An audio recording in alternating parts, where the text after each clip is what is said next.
বাংলাদেশে আমরা যে মানুষগুলোকে সবচেয়ে বেশি দাম দিয়ে থাকি তার মধ্যে হচ্ছে বাংলাদেশের আপনার এলাকার চেয়ারম্যান এবং মেম্বার। আওয়ামী লীগ সরকার আমলের যে চেয়ারম্যান এবং মেম্বারগুলো ছিল, আমি ইতালিতে দেখলাম তারা দেশ থেকে পালিয়ে এসেছে।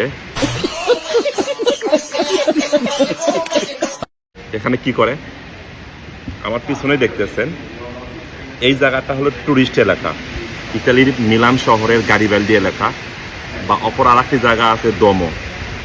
সরাসরি তারা হকারগিরি করতেছে। কেউ ফুল বিক্রি করতেছে, কেউ আবার বিভিন্ন ধরনের হরেক মাল বিক্রি করতেছে।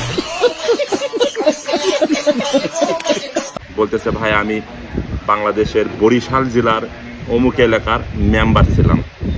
আরেকজন বলতেছে আমি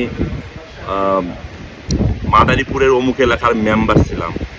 আরেকজন বলতেছে ভাই আমি চেয়ারম্যান ছিলাম, ঢাকার অমুক এলাকার চেয়ারম্যান ছিলাম আমি।